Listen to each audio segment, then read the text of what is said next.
안녕하세요. 제주도에 남편과 함께 카페를 운영하며 살고 있는 35살 여자입니다. 자상한 남편과 귀여운 딸아이, 우리 세 가족은 알콩달콩 행복하게 살고 있어요. 제가 제주도에 내려온 지 7년 정도 되는데요. 사실 27살이 되던 해 조금 이른 나이에 이혼을 경험하고 제주도에 내려왔어요. 혼인신고를 하지 않아서 이혼이라고 할 것도 없지만요. 지금은 재혼해 믿음직한 남편, 그리고 사랑스러운 딸아이를 케어하는 평범한 가정주부고요. 동시에 20대 여성으로 쇼핑몰 피팅 모델이라는 직업을 갖고 있죠. 남들이 말하는 소위 연예인 뺨치는 외모이지만 원래부터 이렇지는 않았답니다. 원래는 체력도 좋지 않고 운동을 싫어했어요. 관심을 두지 않았죠. 먹어대기만 하는 통에 제 몸은 99에서 100 사이즈를 입을 정도로 몸이 뚱뚱했죠. 이를 악물고 다이어트를 해 건강한 삶을 살게 된 계기가 있습니다. 제가 제주도에 내려왔는지 왜 밀어날 정도로 독한 마음으로 다이어트를 했는지 궁금하지 않으세요? 지금부터 제 인생의 큰 오점이기도 한 그 이야기를 들려드릴까 해요. 저는 원래 서울이 고향이고 여느 집처럼 평범한 집에서 자랐어요. 공무원으로 근무하시는 아버지, 집에서 살림을 톡 부러지게 하는 우리 엄마. 엄마는 아버지와 자식들에게는 항상 따뜻한 밥을 먹여야 한다며 부지런을 떠셨는데 음식 솜씨도 좋아 이것저것 요리를 많이 해주셨거든요. 그리고 제가 어려서 몸이 약해 한약, 양약 등 안 먹어본 약이 없거든요. 어렸을 때는 힘없이 쓰러지기 일쑤였고 평소에도 힘이 없어 보인다는 말을 자주 들었습니다. 몸의 원기 회복을 도와주고 기력 보충을 해주는 한약을 어려서부터 먹었던 탓일까요? 몸이 쉽게 붓고 살이 잘 찌는 체질로 변하게 되더라고요. 통통하다 못해 제가 봐도 뚱뚱했지만 그게 살아가면서 흠이라고 느껴지진 않았습니다. 그렇다고 사람들의 시선을 아예 의식하지 않은 건 아니었어요. 저도 사람이니깐요. 그 일이 있은 후에는 생각이 바뀌게 되었죠. 시간이 흐르고 대학을 졸업하고 사회생활 목전을 앞둔 어느 날이었어요. 엄마와 장을 보러 동네 마트를 다녀오던 길에 저는 극심한 복통에 시달리게 되었습니다. 엄마는 서둘러 119에 전화를 하셨고 그 길로 응급실로 갔죠. 이런 통증이 있었을 텐데 이걸 어떻게 참았습니까? 엑스레이나 초음파상으로 볼 땐 담석증과 급성 충수염이 의심되네요. 조금만 늦었어도 복막염으로 응급수술할 뻔했네요. 수술을 하는 게 좋을 것 같습니다. 네? 한 번도 아픈 적은 없었어요. 그동안 이런 적이 없었는데 오늘 갑자기 너무 아팠는걸요. 다른 이상은 없는 건가요? 큰 문제는 아니죠. 그대로 둬봤자 좋을 것도 없고 2가지 경우가 한 번에 올 수는 있지만 초음파로 봤을 때 이 정도면 큰 편이에요. 아주 심각한 건 아니지만 어차피 수술해야 됩니다. 우선 진통제 놔드릴 테니 조금 버텨보시고 내일 아침에 다시 봅시다. 그렇게 다음날 오전 9시쯤 저는 수술을 받았습니다. 수술 후 2주 정도를 병원에 입원했어요. 수술을 하며 컨디션 회복이 잘 되지 않아 여러 검사를 받았는데 결과가 조금은 충격이었습니다. 제가 초고도 비만인데다가 몸의 염증 수치가 상당히 높다는 거예요. 면역 수치는 현저히 낮아져 있는데 이대로라면 면역 체계가 무너져 어떤 병에 걸려도 이상하지 않을 만큼 상태가 좋지 않다고 했어요. 생각보다 많이 심각하네요. 몸이 어느 정도 회복되고 나면 운동도 하셔야 해요. 비만이 결코 좋은 것은 아닙니다. 여기서 더 심해지면 비만 질환으로 병원에서 살아야 할 수도 있어요. 약 처방해드릴 테니 꾸준히 복용하시고 힘드셔도 운동하는 습관을 기르세요. 제가 뚱뚱한 건 이미 모두가 아는 사실이었지만 그렇게 심각한 상태인 줄 몰랐거든요. 저는 상당한 쪽팔림과 충격을 받았습니다. 퇴원 후 처방받은 약, 그리고 식이요법과 운동으로 15kg 정도를 어렵사리 감량했어요. 정말 운동을 싫어했지만 죽지는 말아야지 하는 생각에 이악 물고 버텼거든요. 날씬까지는 아니지만 남들이 말하는 통통한 몸을 갖게 됐죠. 그렇게 조금씩 건강관리를 하며 회사에 취직도 했습니다. 사회생활을 하다 보니 정말 예쁘고 몸매가 좋은 여자들이 많았어요. 딱 붙는 옷, 직장을 다니며 누구나 한 번쯤은 꿈꿔본 정장핏, 모델 같은 사람들, 44에서 55 사이즈의 적당한 굴곡을 가진 몸매는 저에겐 그림의 떡이었습니다. 매번 옷을 살 때면 빅사이즈로 사야 해서 여러 사이트를 찾아보고 겨우 몸에 맞는 옷을 구매할 수 있었죠. 점점 자존감을 잃어갈 때쯤 운동을 취미로 삼아보자 생각해 회사 내 등산 동아리에 가입했어요. 격한 운동을 싫어하고 약간의 두려움이 있었거든요. 하지만 등산은 조용히 잘할 수 있을 것 같았어요. 회사 일로 지친 몸을 상쾌한 공기를 마시며 힐링할 수 있기도 하고 운동도 하고요. 등산 동아리에 가입한 이후에도 저만 덩치가 커 보이는 것 같은 느낌을 받았습니다. 딱 붙는 옷, 색색의 예쁜 등산복을 입지 못한다는 사실에 우울감만 더 커져가고 있었거든요. 등산을 하다가 맨 뒤에서 처져도 동아리 회원들이 잘 챙겨주었는데 점점 지쳤는지 관심받게 날 무렵 마케팅팀의 한 직원이 저를 위로해 주더라고요. 그게 바로 전 남편이었습니다. 저에게 물을 건네며 힘들지 않냐며 같이 올라가지 않겠냐고 손도 잡아주고요. 그것을 계기로 연락처를 주고받아 점심시간에 같이 식사도 하고 커피도 마시며 가까워졌어요. 제가 평소에 건강관리를 하고 있는데 운동이 너무 어렵다며 고민을 이야기했죠. 그때 고맙게도 전 남편은 용기를 북돋아주고 싶다며 운동을 해보고 싶으면 적극적으로 도와주겠다고 했어요. 그렇게 퇴근 후 같이 헬스장을 끊어 한두 시간씩 같이 운동도 했고요. 더욱 사이는 가까워졌고 저희는 연인 사이로 발전하게 됐죠. 남편은 키도 훤칠하고 수려하게 생긴 외모에 정장이 잘 어울린다는 말 그대로 엄친아 스타일이었습니다. 회사에서도 여직원들이 수도 없이 대시를 할 정도로 인기 있는 남자였거든요. 저와 사귀고 나서도 저의 못생긴 외모나 저희를 쳐다보는 주변의 시선 따위는 의식하지 않았고요. 우습지만 회사에서 비밀 연애가 들통나 생긴 별명은 야수와 미남 커플이었어요. 저는 저만을 위해주는 남편의 다정다감하고 따뜻한 마음이 좋았어요. 어쩌면 제가 바랬던 것일지도 모르지만요.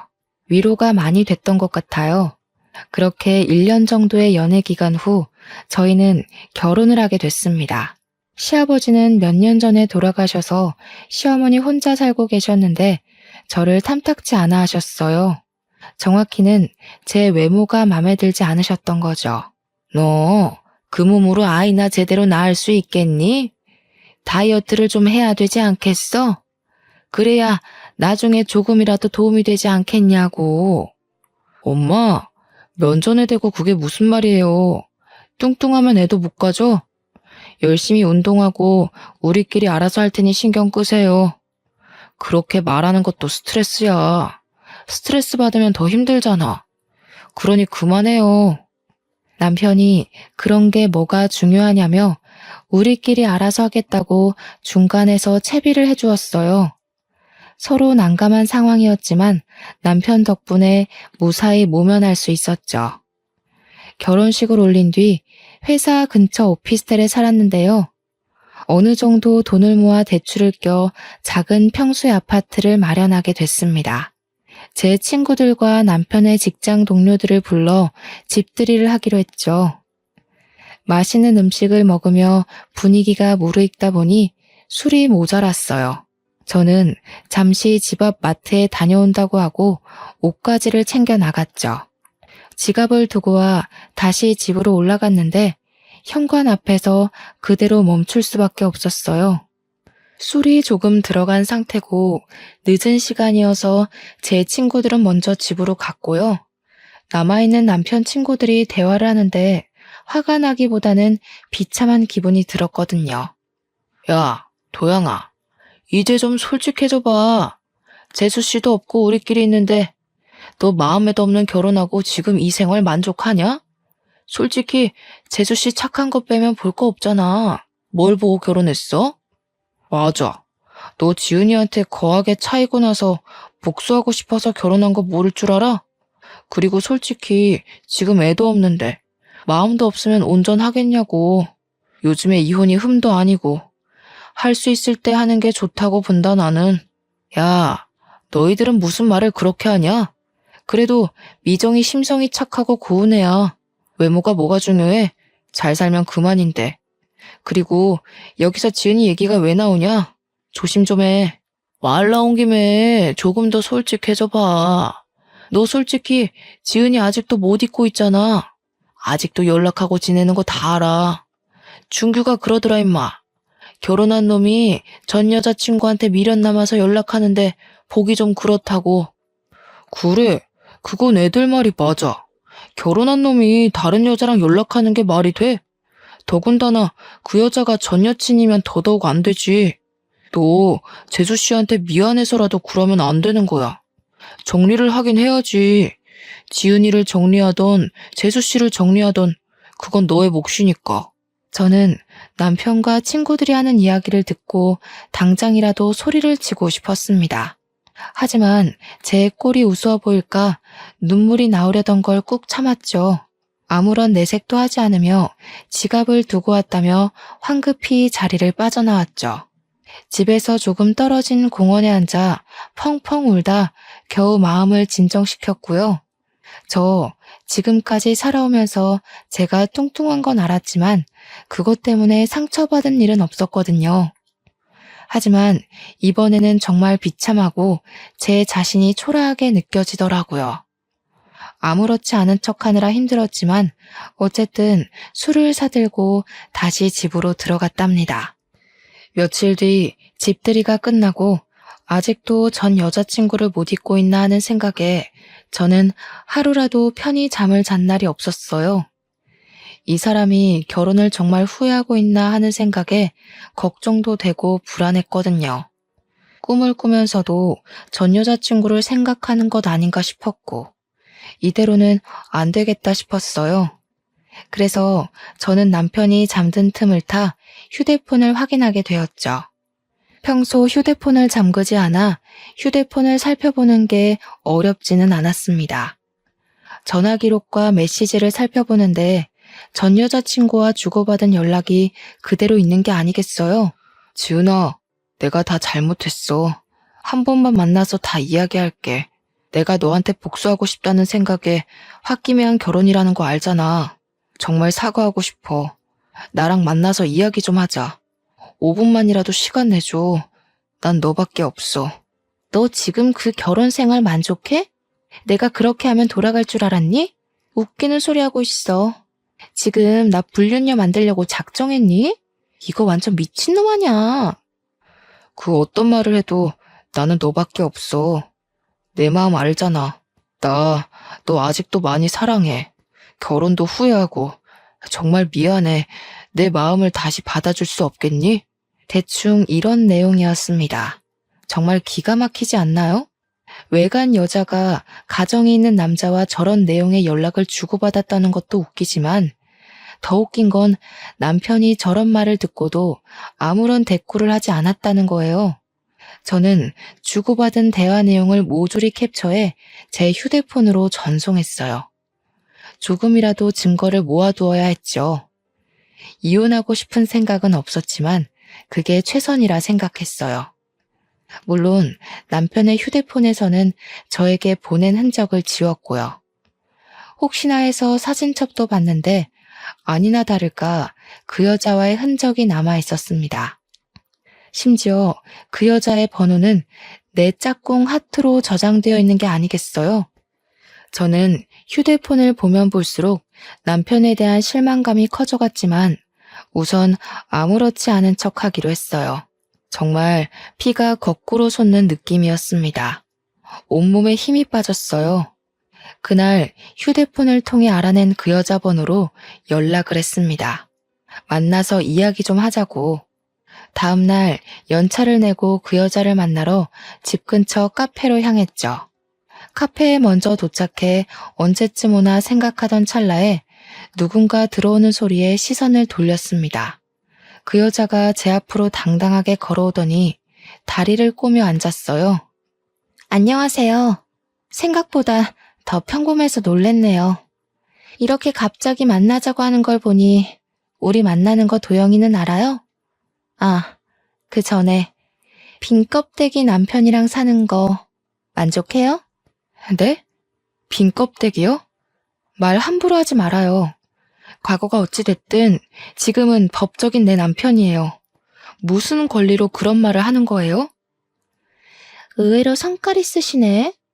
도영이 눈이 이렇게 낮은 줄 몰랐네요. 당신을 사랑한다는 그 말 진짜인 것 같아요? 아직도 나를 못 잊어 안달인데 평생 같이 살 수 있어요? 과거는 중요하지 않아요. 지금이 중요하지. 남편이 그렇게 연락해도 그쪽이 연락을 자꾸 받아주는 거 보면 그쪽도 무슨 속셈이 있나 봐요? 앞으로 더 이상 연락하지 않았으면 해요. 서로 사람답게 살자고요. 개념 좀 챙기고. 심란한 마음을 이끌고 집으로 돌아가려는데 시어머니에게 연락이 왔습니다. 어머니 목소리가 심상치 않으셨어요. 집에서 15분 정도 가까운 거리에 살고 계셔서 저는 무슨 일이 있나 싶어 달려갔죠. 초인종을 누르자 금방 문을 열어주셨는데 표정이 너무 떨떠름해 보이셨어요. 예, 너 연차 써서 집에 있다길래 얘기 좀 하려고 불렀다. 너네 결혼한 지 벌써 몇 년째니? 왜 아직도 아이 소식이 없어? 남편이랑 시댁에 잘하면 뭐하니? 정작 중요한 며느리 도리를 하지 못하고 있는데. 너네 부부 맞니? 어머니, 죄송하게 생각해요. 저희도 노력하고 있어요. 그러니 조금만 기다려주시면 안 될까요? 저희 이제 자리 잡고 조금만 노력하면 되니까요. 그놈의 노력. 그러게, 내가 결혼 전부터 다이어트 하라고 하지 않았니? 내가 남자여도 너 보기 싫을 것 같다, 얘. 누가 그런 몸뚱이를 좋아한다니? 그렇게 다이어트를 하라고 말을 했는데 듣지를 않으니 원. 미련 곰탱이도 아니고 정말. 어머니, 그래도 말씀을 너무 그렇게 하지 않으셨으면 좋겠어요. 저도 노력하고 있고요. 아이는 하늘이 점지해 주시는 거라는데 조급해봤자 좋을 게 없다고 생각해요. 사실 저희도 그렇게 급하게 생각하고 있지 않고요. 저 그만 돌아가 보겠습니다. 쉬세요. 어머, 얘 말하는 꼬락서니 좀 봐라. 네가 드디어 미쳤구나. 너 내가 이런 말 했다고 기분 나빠? 그러게, 내가 진작에 하란 대로 했으면 이런 일도 없잖니. 지나가는 사람들 붙잡고 물어봐라. 너의 그 뚱뚱한 몸을 누가 좋아하는지. 안 그래도 심란했는데요. 시어머니의 말을 듣고 제대로 빈정이 상해버렸어요. 남편에 대한 배신감과 그 여자에 대한 분노, 그리고 시어머니에 대한 원망으로 가득 찼고 저는 그날로 운동을 하기로 마음먹었습니다. 저도 직장을 다니는 터라 주간에는 근무를 해야 했어요. 그래서 새벽에 2시간 정도 일찍 일어나 스트레칭과 조깅을 했습니다. 퇴근 후에는 남편과 다니던 헬스장에 1:1 PT 이용권을 끊어 운동을 했고요. 남편은 제가 운동을 한다니 적극적으로 도와준다더군요. 거절할 이유가 없던 저는 건강관리를 한다는 명목하에 다이어트 한약과 온갖 영양제를 몸에 쏟아붓기 시작했어요. 그리고 약간의 성형을 했고 철저한 식단 관리와 운동을 병행했죠. 악착같이 노력한 결과 1년 정도의 기간 동안 30kg 감량이라는 쾌거를 이룰 수 있었습니다. 소위 말하는 연예인 뺨치는 외모와 몸매를 갖게 됐죠. 처음에는 저를 바라보는 시선이 부러웠지만 점점 자신감을 되찾으며 당당해지기 시작했어요. 지금까지 도와준 남편이 고마웠지만 시어머니의 모욕적인 말과 제가 당했던 굴욕들, 그것을 생각하면 화가 치밀어 올랐어요. 용서도 안 됐고요. 저는 이미 남편을 미워하고 있었고 받은 수모만큼 대갚음 해줘야겠다는 생각만 했습니다. 여전히 남편은 전 여자친구와 연락을 주고받고 있었거든요. 동창 모임이 있다며 나갔다 오면 꼭 외박을 했는데 안 봐도 비디오지 않나요? 이미 저로서는 남편에 대한 신뢰가 땅에 떨어질 대로 떨어진 뒤였죠. 아이를 가져야 한다는 명목으로 회사를 그만두고 살림에 전념하라던 시어머니의 말대로 저는 회사를 그만두고 자기 관리에 전념하기로 했어요. 물론 아이를 가질 마음은 절대 없었지만요. 말을 고분고분 듣는 며느리 코스프레를 하느라 여간 고생한 게 아니었습니다. 회사 일을 그만두니 적적하긴 했습니다.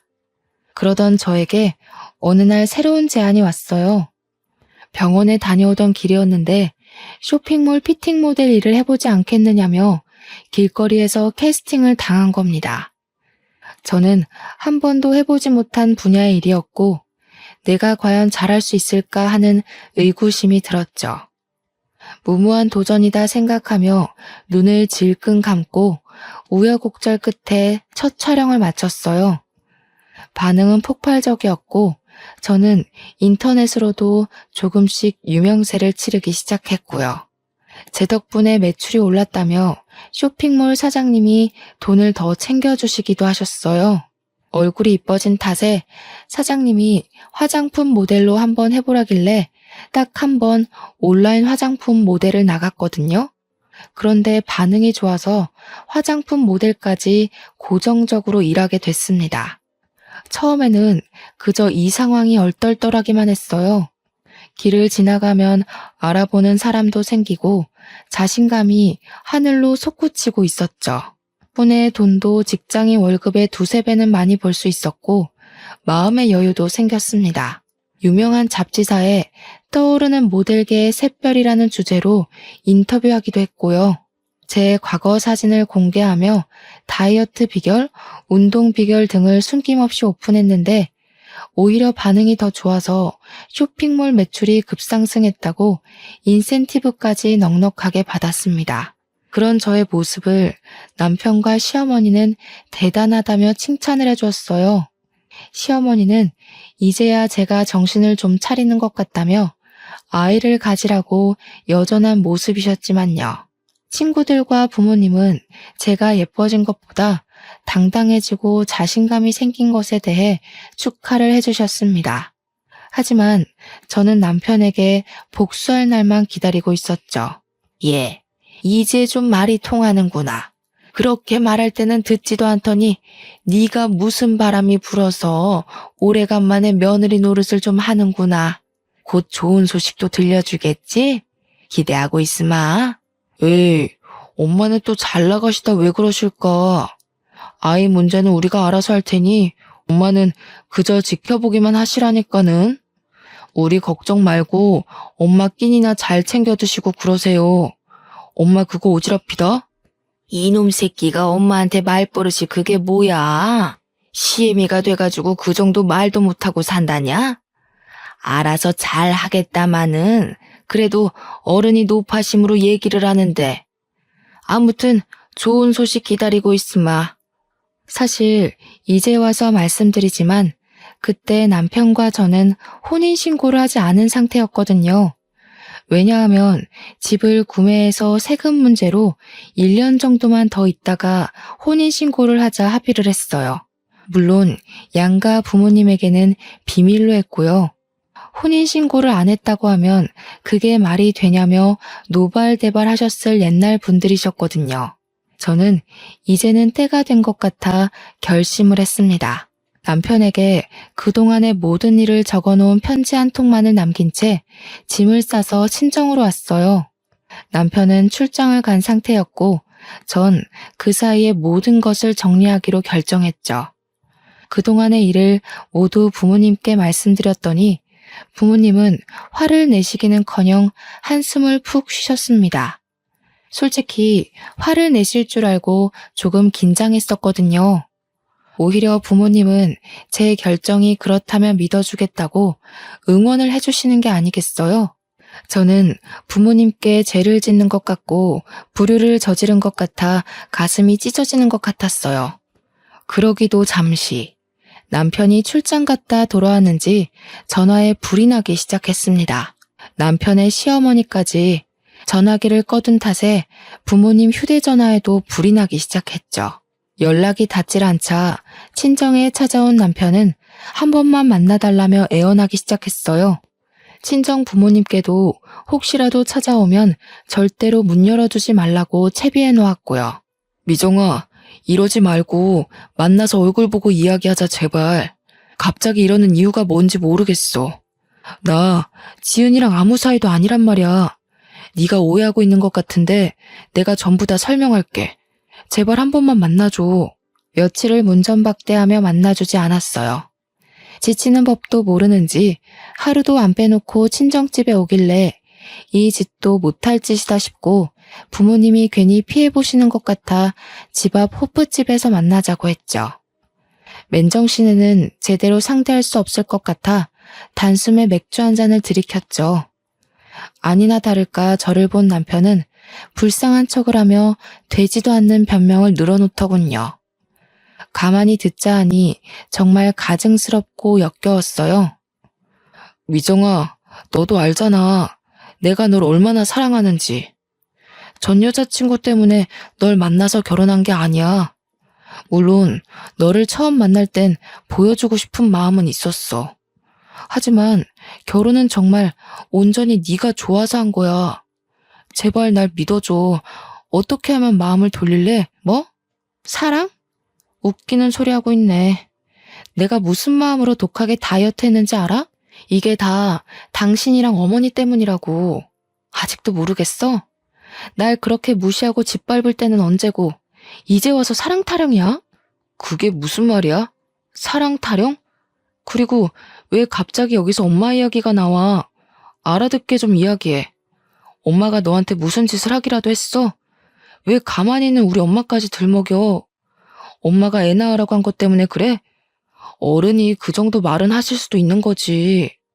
이 와중에 시어머니 이야기를 하니 발끈하며 감싸는 모습을 보고 그나마 남아있던 정도 뚝 떨어지더라고요. 지금 상황에서 누가 갑인지 모르는 것 같았어요. 어떻게 하면 저렇게 멍청한 말을 할 수 있을까 의구심이 들었죠. 저 같으면 무조건 미안하다고 싹싹 빌었을 건데 자기 엄마 편을 들고 앉아있는 꼴이라니 더 이상 말할 가치가 없었습니다. 도영씨, 아직 정신 덜 차렸구나.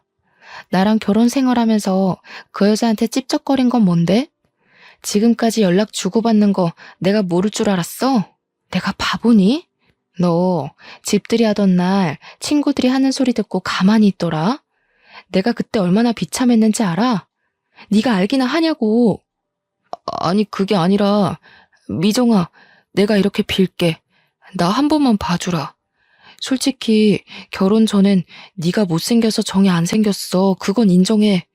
그런데 결혼하고 네가 환골탈태한 모습을 보니 생각이 달라지더라고.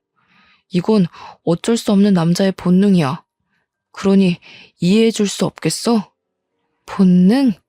본능 같은 소리 하고 있네. 당신 미쳤구나 진짜? 내가 그 여자 대용이었어? 내가 재활용품이니? 날 고작 그런 취급하려고 나랑 만나서 결혼까지 한 거야?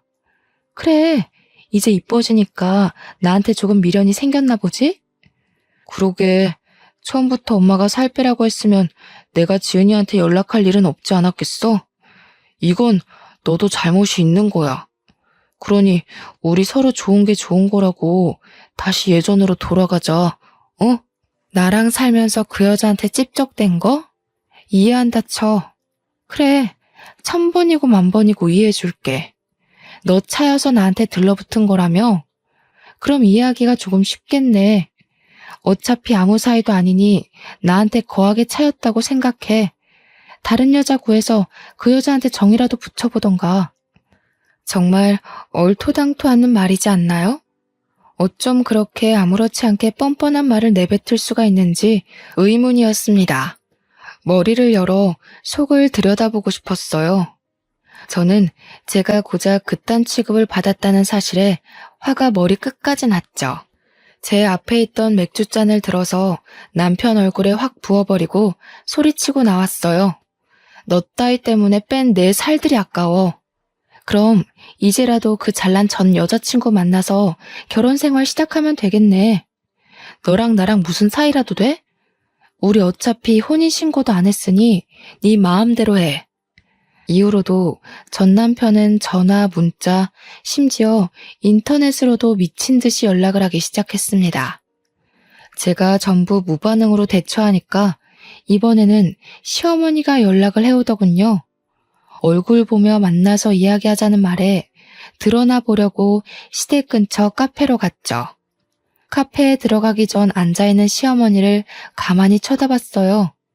딱 봐도 어떻게 구슬려야 애가 돌아올까 하는 표정이 한눈에 봐도 느껴집니다. 저는 더 이상 휘둘리지 않을 자신이 있었기에 마음을 가다듬고 당당하게 카페 안으로 들어섰어요. 여차하면 머리채도 잡히겠구나 각오하고 예상하면서요. 잘 지내셨죠? 저는 도영 씨랑 이야기가 끝난 걸로 아는데요. 도영 씨한테 전해들은 이야기 없으신가요? 저한테 더 하실 말씀이라도 있으신가요? 설마 여기서 더 살 빼라는 말씀하시려고 온 건 아닐 테고. 예. 너는 정신이 있는 애니 없는 애니? 이혼이 그렇게 쉽니? 어떻게 종이에 띡 몇 자 끄적여 놓고 집 나가서는 이혼하자는 말이 그렇게 쉬워? 부부싸움은 칼로 물베기라지만 그래도 네가 이러면 안 되는 거야. 솔직히 네가 진작에 관리하고 남자 마음을 사로잡을 줄 알았으면 이런 일도 없었다. 쉽냐고요? 저한테는 쉽죠. 어려울 것도 없는데요. 말이 나와서 얘기하는데요. 도영 씨랑 저 어차피 혼인신고도 안 한 사이인데요? 그냥 사귀다가 헤어진 거죠. 아니, 정확하게 말하자면 제가 도영 씨를 찬게 되나요? 제가 혼인신고를 안 했다는 말을 하니 시어머니의 표정이 굳더군요. 정말 모르셨던 눈치였어요. 저야 그렇다 치지만 헤어진 마당에 얘기는 했어야 하는 거 아닌가요? 물론 저는 아쉬운 것 없었지만요. 도영 씨가 혼인신고 이야기는 안 했나 보네요. 어머니, 아니, 아줌마, 뭔가 대단히 착각하고 계시나 본데 우리 아무 사이 아니거든요? 저한테 이래라 저래라 하지 마시고요. 댁네 아드님 간수나 잘하세요. 뭐? 아줌마? 야, 너 말 다 했어? 그래도 내가 너 시어머니였던 사람인데 어떻게... 뭐? 아줌마? 나 참 기가 막혀서. 너 가정교육을 그렇게 받았니? 네 부모가 그렇게 가르치던? 못생긴 거 잘난 우리 아들이랑 결혼시켜줬더니 은혜도 모르는 이 배은망덕한 것. 진짜 뭘 모르는 건 아줌마예요. 저기요, 댁 아드님이 나랑 같이 살면서 전 여자친구한테도 빌빌거린 거 모르세요? 나한테 와서 이럴 게 아니라 아드님을 잡으셔야지. 그리고 뭐? 교육? 그럼 그쪽은 교육을 참 잘해서 결혼하면 다른 여자한테 찝쩍대라고 가르쳤나? 앞으로 한 번만 더 연락하면 나도 가만히 안 있어요. 알겠어요? 아니, 얘는 뭘 그런 걸 가지고. 그러지 말고 내가 다 잘못했으니 다시 올라오거라. 도영이 어디에 한눈 못 팔게 잘 잡고 있을 테니까 나 믿고 다시 시작하자꾸나. 내 약속하마. 한 번만 더 찾아오면 간통죄던 상간녀 소송이던 고소할 겁니다. 정신적 피해 보상까지도요.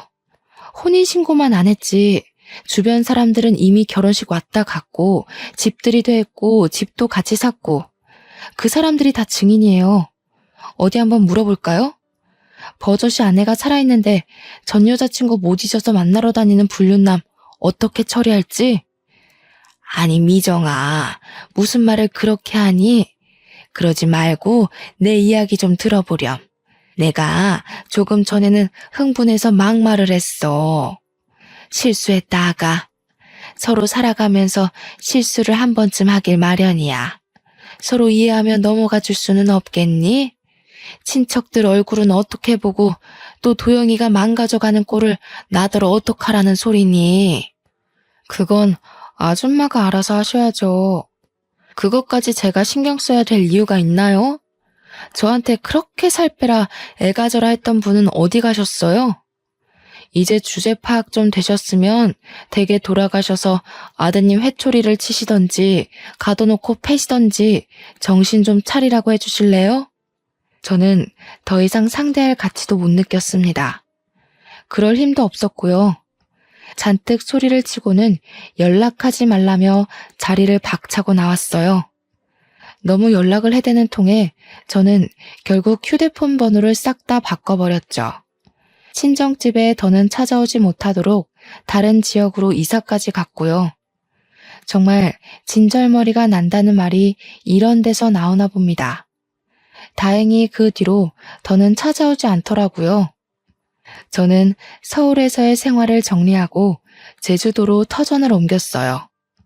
모델 일을 하며 충분한 돈을 모았기에 제주도에서 좋은 풍경을 보며 여유롭게 생활하고 싶었거든요. 그동안 많이 힘들었고 마음의 안정을 되찾고자 노력했습니다. 그래서 제주도에 작은 정원이 딸린 전원주택을 사서 정착하게 되었죠.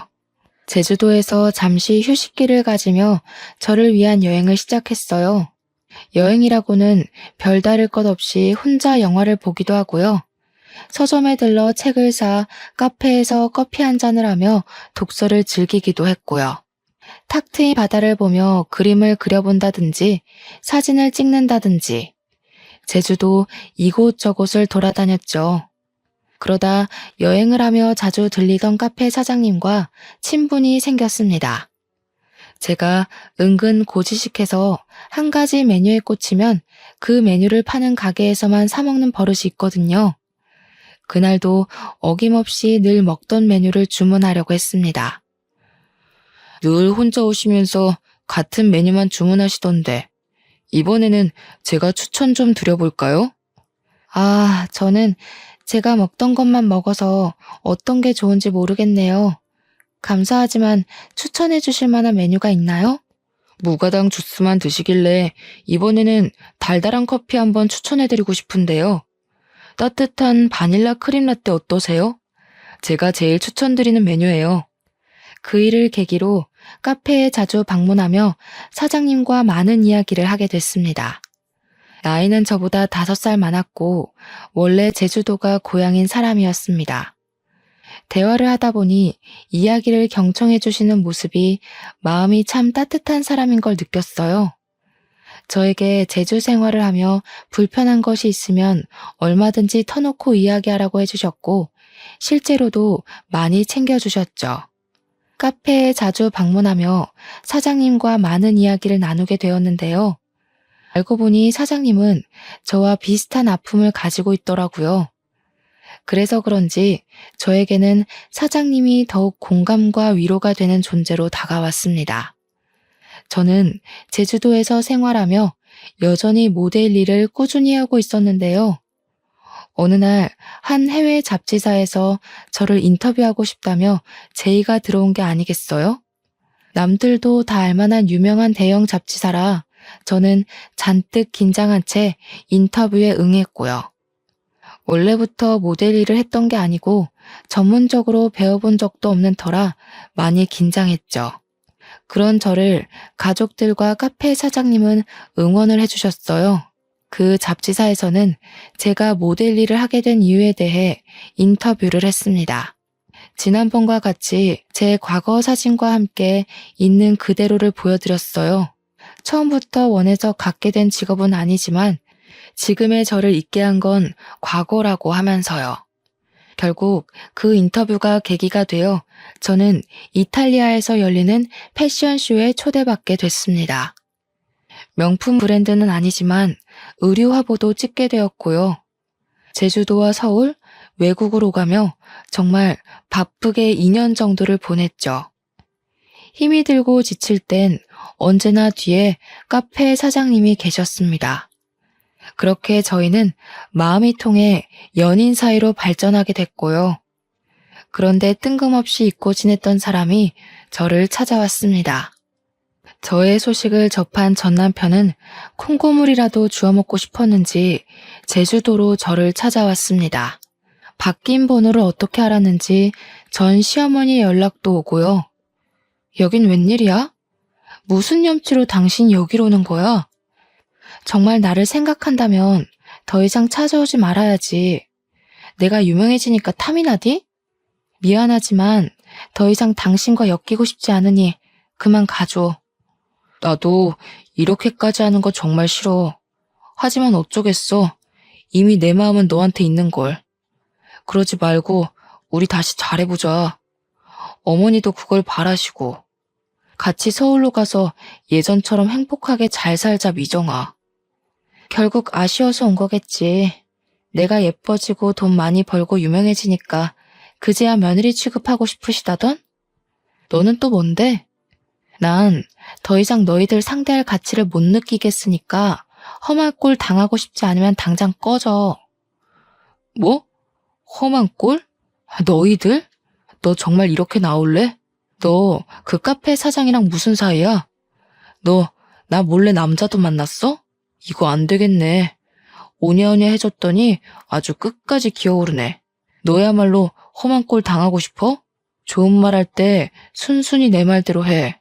정말이지 등산 동아리에서 처음 만났던 그 다정다감했던 남편이 맞는지 의심스러웠어요. 정말 한순간에 눈빛이 변하는데 사람이 어떻게 저렇게 변할 수 있나 싶었다니까요. 하지만 저는 더 이상 겁이 나지 않았습니다. 꿀릴 게 없었거든요. 열차 끝난 뒤에 태워달라 하소연하면 무슨 소용이냐고요. 저는 마음을 다잡고 다시 한번 이야기했습니다. 다시 한번 말하지만 이미 우리는 끝난 사이야. 집착하지 말고 돌아가 줬으면 해. 좋게 말할 때 각자 갈 길 가자. 이제 와서 왜 이러는 거야? 남편이 자기 마누라 덕 좀 보겠다는데 그게 그렇게 안 될 일이야? 너도 아마추어 같이 왜 이래? 괜히 버티지 말고 당장 나랑 서울 가자. 이리 와. 왜 이래 도대체? 우리 이미 끝난 사이라고 몇 번을 말해? 너와 나 혼인신고도 안 한 남이었어. 아니, 남보다 못한 사이였지. 일말의 양심이라도 있으면 이렇게 찾아오면 안 되지. 이거 놓으라고. 전 남편이 갑자기 제 손을 잡아 끌며 막무가내로 데리고 가려는 게 아니겠어요? 정말 이러다 무슨 일이 나겠다 싶었습니다. 점점 힘은 빠져가고 거의 전 남편에게 끌려가다시피 실랑이를 하고 있는데 카페 사장님이 나타나셔서는 남편에게 주먹을 휘두르셨어요. 사장님은 이게 무슨 짓이냐며 남편과 몸싸움을 하셨고 주민들의 신고로 경찰이 오고 파출소로 연행된 뒤에야 멈출 수 있었습니다. 전 남편은 파출소에서 사장님에게 콩밥 좀 먹어보라며 절대 합의는 없다고 큰 소리를 쳐댔고요. 당사자였던 저는 제가 오히려 당할 뻔한 건데 사장님이 구해주신 거라고 말씀을 드리니 상황이 역전되어 그 사람은 저희가 합의를 해주지 않으면 꼼짝없이 철창에 갇혀 지낼 신세가 되었죠. 다시는 찾아오지 않고 연락하지 않는다는 조건으로 합의를 해주었고 사장님과 저는 터덜터덜 집으로 왔습니다. 사장님에게는 별다른 저의 이야기를 하지 않아서 이 상황에 대해 의문을 품고 계셨어요. 저는 미리 말하지 못해 미안하다며 그동안의 이야기를 전부 해드렸죠. 미정 씨, 그걸 왜 이제야 말하는 거야? 내가 그렇게 못 믿어왔어? 내가 마침 그 앞을 지나가지 않았으면 미정 씨 정말 큰일 날 뻔했다고. 왜 이렇게 사람을 불안하게 하는 거야? 왜 이렇게 사람을 걱정시키냐고. 죄송해요, 사장님. 말할 분위기도 아니었고 그렇게 좋게 끝난 일은 아니라서 선뜻 말하기도 죄송했어요. 제 과거를 다시 생각하기도 싫었고요. 제가 과거를 이야기하면 사장님도 저를 안 좋게 생각하실까 봐. 미정 씨 참 미련하다. 이렇게까지 말하는데 모르겠어? 이제 알 때도 되지 않았나? 나 미정 씨 많이 좋아해. 난 앞으로 미정 씨가 내 눈앞에서 이런 위험한 일 겪는 거 못 참겠어. 이 상황에서 할 말은 아니지만 앞으로 남은 인생 나와 함께 걸어가 보지 않겠어? 사장님, 저를 그렇게 생각하고 계실 줄은 몰랐어요. 저는 아직도 제가 보잘것없다고 생각했는데 좋게 생각해 주셔서 감사해요. 든든한 제 편이 생겨서 기분이 좋네요. 앞으로도 잘해봐요. 그렇게 사장님과 저는 부부의 연을 이어가기로 했습니다. 가족들과 모여 식사를 하고 사진을 찍는 것으로 결혼식을 대체했고요. 지금까지 제주도에 정착하며 행복한 삶을 살고 있답니다. 작년에는 딸아이도 태어나 지금은 2살이 되었고요. 여전히 모델 일을 하고 있고 육아와 병행하려니 여간 힘든 게 아니지만 정말 행복하고 즐겁게 일하고 있답니다. 전 직장 동료의 말을 들어보면 전 남편은 이리저리 선을 보러 다니기 바쁘다더군요. 결혼해서 아이를 낳고 가정을 꾸려나가도 모자랄 나이에 어머니 등살에 떠밀려 선을 보러 다니는 꼴이란. 아무튼 이렇게 저는 과거를 뒤로한 채 행복하게 살고 있답니다. 물론 그때 그 일이 생각 안 나는 건 아니에요. 그것도 어떻게 보면 제 인생의 일부이기도 하니깐요. 그런 말이 있죠. 겉모습만 보고 판단하지 말라고. 세상을 살아가는 데 있어 정말 중요한 건 외형적인 모습이 아니라 그 사람의 내면인 것 같아요. 외모로 기준을 잡고 살아가다 보면 드넓은 세상에서 과연 무엇을 얻을 수 있을까요? 아름다운 외모를 가지고 있으면 누구나 그 외모를 사랑할 수 있지만 어떤 사람을 내 곁에 두느냐는 내 성격과 마음으로 결정하는 거라고 생각해요. 여러분도 사람의 겉모습만 보고 판단하지 마시고 그 사람의 깊은 내면을 들여다볼 수 있도록 조금만 노력하시면 이 세상 그 무엇보다 소중한 인연을 만나실 수 있으실 겁니다. 외모가 어떻든 간에 당신은 존재 자체만으로도 특별하고 사랑받는 사람이라는 걸 기억해 주세요. 저의 긴 사연을 읽어주셔서 감사드리고 행복한 일만 가득하셨으면 좋겠어요.